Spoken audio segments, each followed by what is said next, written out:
महाराष्ट्र विधानसभा चुनाव के दौरान उद्धव ठाकरे और संजय राउत महायुति को गद्दार और चोर बोलते रहे, लेकिन जब नतीजे सामने आए तो सीएम बनने का सपना देख रहे उद्धव ठाकरे मुश्किल से दर्जन भर सीटें जीत पाए। मतलब कि महाराष्ट्र की जनता से उन्हें ही विचारधारा का गद्दार साबित कर दिया गया। कांग्रेस और शरद पवार के साथ गठबंधन करने के बाद भी उद्धव ठाकरे खुद को हिंदुत्व की सियासत का झंडाबरदार बताते रहे।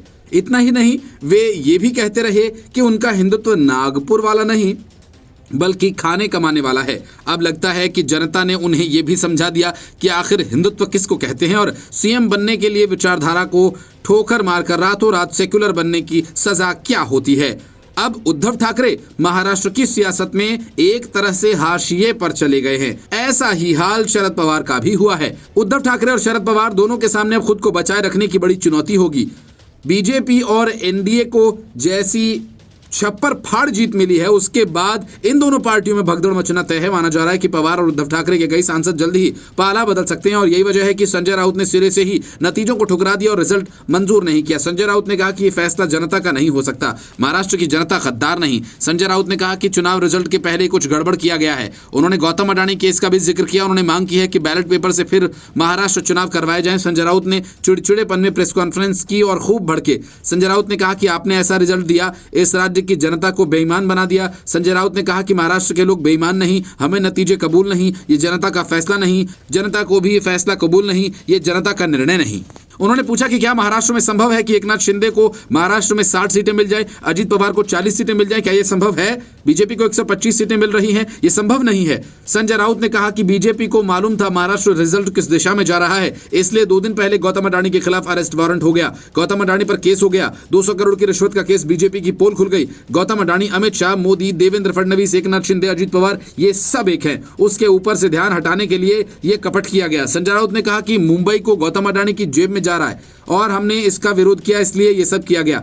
हम लोग इस देश को अडानी देश नहीं बनने देंगे। महाराष्ट्र का रिजल्ट ये नहीं, ये नतीजे महाराष्ट्र की जनता पर लाद दिए गए हैं। उन्होंने कहा कि मैं फिर कहता हूं कि बार बार कह रहा हूं, ये महाराष्ट्र की जनता का फैसला हो ही नहीं सकता। महाराष्ट्र की जनता का मन हमें मालूम है, ये हो ही नहीं सकता। महाराष्ट्र की लड़की बहिनी योजना का जादू चलने के सवाल पर वो गुस्साए और तेजी से कहा, यहाँ लाडला भाई है, लाडला नाना है, लाडले दादाजी भी सब हैं, सब लाडले हैं। हमें मालूम है क्या ये जनता का निर्णय नहीं है, हमें मालूम है। राउत ने कहा, उस वक्त हमने कहा था कि मोदी जी हार गए हैं, लोकसभा में भी उन्होंने गड़बड़ की, हम लोगों की 4-5 सीटें बीजेपी ने चोरी की हैं। Bureau report, news of India. Maharashtra विधानसभा चुनाव महज महायुति की प्रचंड जीत के लिए नहीं बल्कि इस बात के लिए भी ऐतिहासिक नतीजा है कि अब महाराष्ट्र की सियासी तस्वीर पूरी तरह से बदल गई। उद्धव ठाकरे, शरद पवार जो कल तक बड़ी हस्ती माने जाते थे, नतीजों के बाद दोनों नेता सियासत के हाशिए पर चले गए और एकनाथ शिंदे, अजीत पवार का उदय हो गया। मराठा नेता के तौर पर एकनाथ शिंदे सबसे बड़ा चेहरा बनकर सामने आए तो अजीत पवार ने शरद पवार को एक तरह से रिटायर ही कर दिया। अब शरद पवार के लिए दूर दूर तक कोई मौका उनके हाथ आने वाला नहीं, संन्यास लेने के लिए मजबूर ही कर दिया। कल तक जिसे महाराष्ट्र की राजनीति का सबसे बड़ा फिसड्डी खिलाड़ी माना जा रहा था, आज अजीत पवार वो खिलाड़ी बनकर उभरे। अजीत पवार को लोकसभा चुनावों में जिस तरह से जनता ने नकार दिया था, उससे तो यही लग रहा था कि अब उनकी राजनीति खत्म और अजीत पवार की बाजीगरी कुछ ऐसी रही कि जनता ने विधानसभा चुनाव आते आते चचा शरद पवार की बाजी पलटकर उन्हें नकार दिया। महाराष्ट्र की राजनीति के चाणक्य शरद पवार ने कभी सपने में भी नहीं सोचा होगा कि अपनी राजनीति के अंतिम दिनों में उन्हें अपने भतीजे पवार के हाथों इतनी तगड़ी शिकस्त खानी पड़ेगी। अजीत पवार अपने कोर वोटर्स, जिसमें मुस्लिम वोट सबसे महत्वपूर्ण रहे, उनके साथ कोई समझौता उन्होंने नहीं किया। बीजेपी उनका विरोध करती रही, उन्होंने अपने गठबंधन की एक नहीं सुनी। बीजेपी और पीएम मोदी तक को भला बुरा कहने वाले नवाब मलिक की बेटी को टिकट दिया, बहुत विरोध हुआ। उसके बाद नवाब मलिक को भी टिकट दिया गया। बाबा सिद्दीकी के बेटे जिशान सिद्दीकी को भी टिकट दिया गया। अजीत पवार ने यहां तक कह दिया कि उनके कैंडिडेट का प्रचार बीजेपी के बड़े नेता न करें। मौका आने पर उन्होंने बटेंगे तो कटेंगे का भी विरोध किया। इसके साथ ही हिंदू वोट के लिए उन्होंने महायुति को ज्वाइन कर लिया और साथ ही बीजेपी का कोर वोटर उनके कैंडिडेट को वोट देने ही वाला था, क्योंकि जहां से एनसीपी के कैंडिडेट वहां पर बीजेपी का कैंडिडेट या शिवसेना शिंदे का कैंडिडेट नहीं था। 30 मुस्लिम बाहुल्य सीटों में से 16 पर एनडीए और 11 पर इंडिया गठबंधन का जीतना यह दिखाता है। अजीत पवार की पार्टी ने मुस्लिम वोटों के अंदर भी सेंध लगाई। अजीत पवार ने अपनी पार्टी के कार्यकर्ताओं और नेताओं में यह बात क्लियर कर दी थी कि उनके चाचा शरद पवार के खिलाफ कोई बयानबाजी नहीं करनी है। एनसीपी शरद पवार के नेता अजीत पवार के खिलाफ बहुत अपमानजनक बातें करते रहे। उन्होंने संयम बरता और इसके साथ ही अजीत पवार ने यह भी माहौल बनाए रखा कि उनके चाचा से संबंध बहुत अच्छे हैं।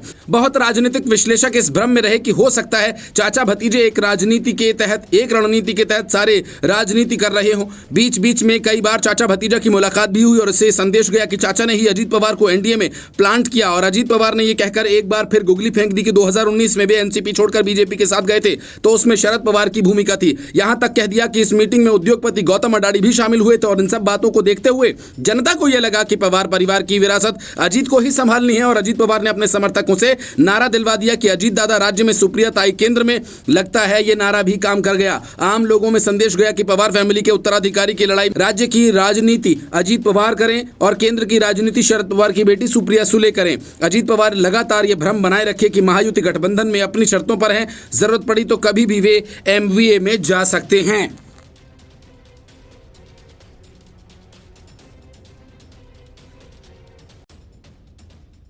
मध्य प्रदेश में बीजेपी की छप्परफाड़ जीत के मायने अरविंद केजरीवाल ठीक से समझ नहीं पाए, लेकिन उसके बाद हरियाणा, महाराष्ट्र और झारखंड के नतीजों से केजरीवाल को तगड़ा झटका लगा। वजह ये कि महिला सम्मान राशि योजना का उन्होंने ऐलान तो बजट में ही कर दिया था, लेकिन दिया एक ढेला भी नहीं। अब विधानसभा चुनावों की रेवड़ी लिस्ट में इसे शामिल करने की तैयारी है, लेकिन चुनावों के पहले ही एनडीए ने महाराष्ट्र में इस योजना को लागू कर दिया और नतीजा सामने है। महायुति की छप्परफाड़ जीत और एनडीए गठबंधन की हार। झारखंड में भी हेमंत सोरेन ने चुनाव के महीनों पहले ऐसी ही योजना शुरू कर दी थी और अब नतीजे उनके पक्ष में आ गए। मतलब कि महिलाएं चुनावी जीत की सबसे बड़ी फैक्टर साबित हुई। अरविंद केजरीवाल अगर समय से पहले इस योजना को लागू कर देते तो लोकसभा से लेकर विधानसभा चुनाव में उन्हें फायदा होता, लेकिन अब सिवाय पछताने के उनके पास कुछ बचा नहीं। शिवराज सिंह चौहान की लाडली बहना योजना आज सबके सिर चढ़कर बोल रही है। इससे यह अनुमान लगाया जा रहा है कि जिसने भी महिलाओं पर दाव लगाया उसकी कुर्सी सेफ रही। मध्य प्रदेश विधानसभा चुनाव में डावाडोल चल रहे तत्कालीन सीएम शिवराज सिंह के इस आइडिया ने काम किया। महिलाओं को नकद राशि देने की योजना।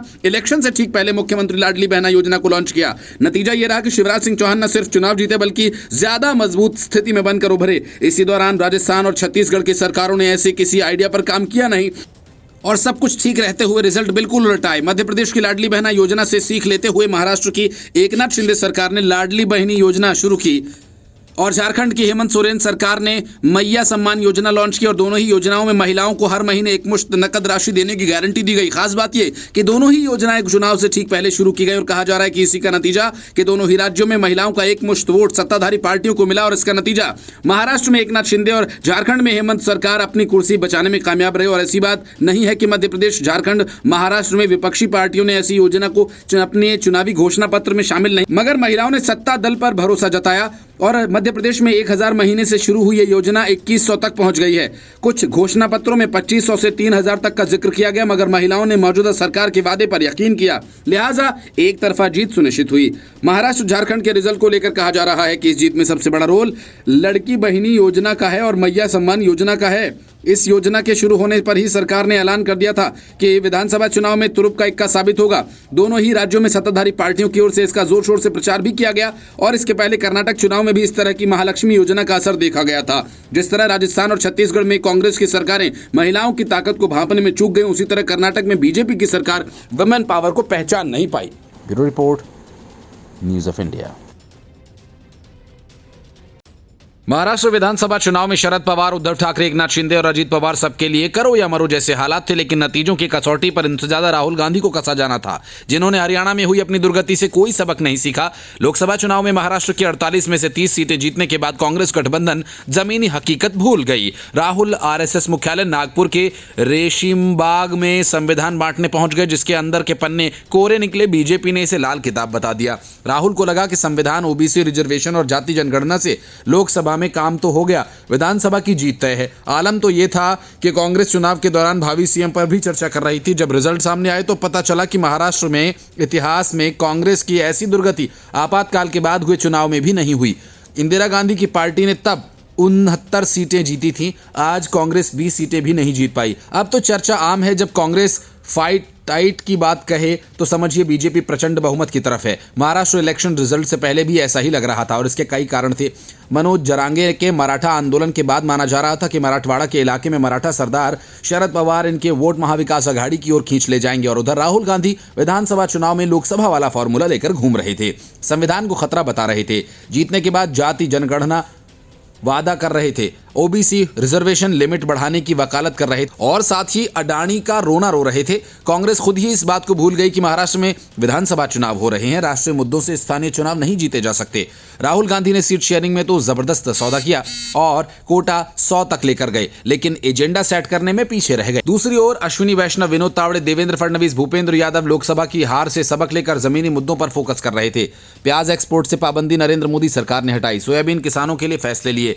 एकनाथ शिंदे ने मुख्यमंत्री माझी लाडली बहन योजना को आगे बढ़ाया। जीत के बाद एकनाथ शिंदे ने भी ये माना कि इस योजना ने जीत में अहम भूमिका निभाई। संघ के गढ़ विदर्भ में भाजपा का प्रदर्शन लगातार खराब चल रहा था, लेकिन इस बार संघ ने खुलकर बीजेपी के लिए बैटिंग की। देवेंद्र फडणवीस ने खुद एक इंटरव्यू में कहा कि उन्होंने निजी तौर पर संघ से मदद करने के लिए कहा और ये लोकसभा चुनाव से पहले जेपी नड्डा की लाइन से अलग लाइन थी। तब बीजेपी के अध्यक्ष ने कहा कि बीजेपी को संघ की बैसाखी नहीं चाहिए और रही सही कसर मोदी ने एक है तो सेफ है नारे के साथ योगी आदित्यनाथ ने बटेंगे तो कटेंगे वाले नारे के साथ पूरी कर दी। बीजेपी ने महाराष्ट्र में अब तक की सबसे बड़ी जीत हासिल की है और इससे पहले 2014 में बीजेपी ने 122 सीटें जीती थीं। वहीं राहुल गांधी की कांग्रेस 20 सीटें ने नीचे रह गई। इस ऐतिहासिक पतन के बाद राहुल ही नहीं बल्कि गांधी परिवार कांग्रेस में अलग थलग पड़ सकता है और कांग्रेस में एक बार फिर ग्रुप 23 उभर कर सामने आया तो कोई बड़ी बात नहीं होगी।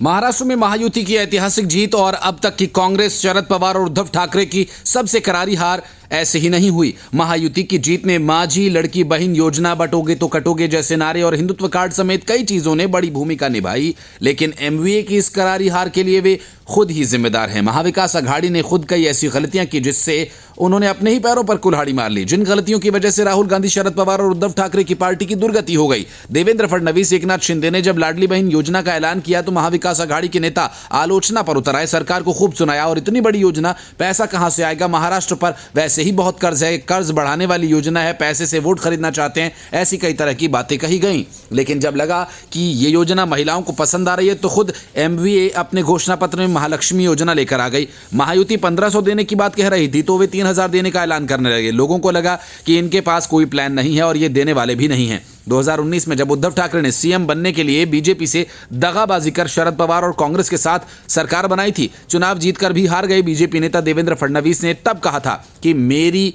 पानी उतरता देख किनारे पर घर मत बसा लेना, मैं समंदर हूं, लौट कर वापस आएंगे। और ठीक 5 साल बाद जैसी वापसी देवेंद्र फडणवीस ने महाराष्ट्र की सियासत में की, वैसी वापसी अब तक कोई नहीं कर पाया। 2019 में अपनी विचारधारा को लेकर सीएम पद के लिए कुर्बानी कर देने वाले उद्धव ठाकरे की पूरी सियासी दुकान पर ही ताला लगा दिया गया। बीजेपी के सहयोगी एकनाथ शिंदे ने उद्धव ठाकरे को ऐसी करारी चोट दी कि इस दर्द का एहसास वे सालों तक नहीं भूल पाएंगे। अकेले शिवसेना को जितनी सीटें मिली हैं उतनी पूरी एमवीए भी हासिल नहीं कर पाई। एमवीए के 3 बड़े दल 2 दर्जन सीटों के आंकड़े तक भी नहीं पहुंच पाए। देवेंद्र फडणवीस ने न सिर्फ पूरे चुनाव में गठबंधन की रणनीति ही नहीं बनाई बल्कि एजेंडा भी उन्होंने ही सेट किया। वोट जिहाद से लेकर बटेंगे तो कटेंगे तक, लड़की बहन योजना से लेकर किसानों के लिए तमाम योजनाओं का खाका उन्होंने तैयार किया और एमवीए इसी जाल में फंसकर उलझ गई। एक और कांग्रेस तमाम फ्रीबीज का मुद्दा, मुफ्त योजनाओं का ऐलान करती रही, गारंटी देने के वादे कर रही थी। उसी बीच कर्नाटक के deputy CM D K Shivakumar ने कह दिया कि बस में मुफ्त सफर की योजना की समीक्षा करेंगे क्योंकि इससे सरकार का खजाना खाली हो रहा है। तब कांग्रेस अध्यक्ष मल्लिकार्जुन खड़गे ने उन्हें टोका और उतना ही दावा करें जितना पूरा कर सकें, इससे वोटर्स के मन में कंफ्यूजन पैदा होती है, ये कहा। उन्हें लगा कि कांग्रेस तो कुछ देने से रही, इसलिए वे महायुति की ओर भाग गए। महाविकास आघाड़ी में शामिल दल के साथ काम करते नजर नहीं आए। कांग्रेस को लगता था कि उसका आधार मजबूत ज्यादा है, इसके लिए ज्यादा सीटें मिलनी चाहिए। उधर उद्धव ठाकरे की शिवसेना सीट छोड़ने ही को तैयार नहीं थी। इससे कांग्रेस और शिवसेना में अंत समय तक खींचतान रही। कैंडिडेट्स तय नहीं हो पा रहे थे जो हार की बड़ी वजह बने। देवेंद्र फडणवीस, एकनाथ शिंदे और अजीत पवार जहां जातियों को एकजुट करने में लगे थे, वोटर्स के हाथ में पैसा पहुंचाने और उन्हें भरोसा दिलाने में लगे, वहीं राहुल गांधी अडानी, धारावी और महंगाई जैसे मुद्दे पर फोकस्ड रहे। Report, news of India. लगता है कि दिल्ली के उपराज्यपाल वीके सक्सेना का तीर वाकई निशाने पर लगा। अरविंद केजरीवाल एलजी के बयान के बाद से आतिशी मरलेना से इतने चिढ़ गए कि उन्होंने दिल्ली के सीएम को आम आदमी पार्टी के चुनावी कैंपेन में फटकने तक नहीं दिया। असल में हाल ही में एलजी सक्सेना ने आतिशी मरलेना के सामने उनकी तारीफ करते हुए कहा था कि आतिशी मरलेना अरविंद केजरीवाल के मुकाबले 1000 गुना बेहतर सीएम हैं। सीएम पद से इस्तीफा देने के बाद अरविंद केजरीवाल फिर से सीएम बनने के लिए लगातार पसीना बहा रहे हैं। ऐसे में एलजी की टिप्पणी ने उनका जायका बिगाड़ कर रख दिया। चुनावी कैंपेन में आतिशी मरलेना के शामिल न होने को लेकर बीजेपी ने सवाल किया और आम आदमी पार्टी को बताना चाहिए कि दिल्ली का मुख्यमंत्री ऐसे कार्यक्रम से गायब क्यों थी जो उस पार्टी का सबसे बड़ा चुनावी कार्यक्रम रहा। यह सवाल इसलिए भी महत्वपूर्ण है क्योंकि आतिशी मरलेना ने अभी भी उस मुख्यमंत्री आवास में शिफ्ट नहीं हुई जिसे अरविंद केजरीवाल ने मुख्यमंत्री पद से इस्तीफा देने के बाद छोड़ा था। दिल्ली भाजपा प्रवक्ता प्रवीण शंकर कपूर ने कहा कि आम आदमी पार्टी ने दिल्ली विधानसभा चुनावों को लेकर अपना कैंपेन शुरू कर दिया। पार्टी ने सबसे पहले रेवड़ी पर चर्चा कार्यक्रम के जरिए अपनी योजनाओं का प्रचार लोगों तक करने का निर्णय किया, लेकिन पार्टी के इस कार्यक्रम से वही चेहरा गायब रहा जो तकनीकी तौर पर इस समय पार्टी का सबसे बड़ा चेहरा होना चाहिए। उन्होंने कहा कि आम आदमी पार्टी को बताना चाहिए कि जब इस कार्यक्रम में उनके तमाम बड़े नेता मौजूद थे तो आतिशी मरलेना गायब क्यों थी। दरअसल आम आदमी पार्टी के कई नेता इस समय पार्टी छोड़कर दूसरे दलों में जा चुके हैं। कैलाश गहलोत, राजकुमार आनंद जैसे नेताओं ने पार्टी छोड़ते समय अरविंद केजरीवाल पर भ्रष्टाचार करने के आरोप तक लगाए। इससे यही संकेत था कि आम आदमी पार्टी के अंदर सब कुछ ठीक ठाक नहीं है। दूसरे नेता अरविंद केजरीवाल से असहमत हैं। कैलाश गहलोत ने तो यहां तक दावा किया था कि इस समय भी पार्टी के अंदर कोई बड़े नेता अरविंद केजरीवाल से संतुष्ट नहीं है, लेकिन समय आने पर वे भी पार्टी से बगावत कर सकते हैं। 21 नवंबर की देर शाम दिल्ली के राजनीतिक गलियारे में चर्चा चली। केजरीवाल और आतिशी मरलेना सरकार में वरिष्ठ मंत्री सौरभ भारद्वाज अरविंद केजरीवाल से नाराज हैं, वे भी कैलाश गहलोत की तरह पार्टी छोड़ सकते हैं। जैसे ये बात सोशल मीडिया पर वायरल होने लगी, आम आदमी पार्टी तुरंत एक्टिव हो गई। सौरभ भारद्वाज ने रात 12:29 पर अपनी और अरविंद केजरीवाल की एक तस्वीर सोशल मीडिया प्लेटफॉर्म एक्स पर साझा की और इस बात का खंडन कर दिया। शुक्रवार को भी जब आम आदमी पार्टी ने रेवड़ी पर चर्चा कार्यक्रम की शुरुआत की, सौरभ भारद्वाज अरविंद केजरीवाल के ठीक पीछे खड़े दिखाई दिए और इस तरह सौरभ भारद्वाज प्रकरण शांत हो गया। लेकिन आम आदमी पार्टी की तरफ से अभी तक आतिशी वाले मामले पर कुछ भी कहा नहीं गया। Bureau report, news of India.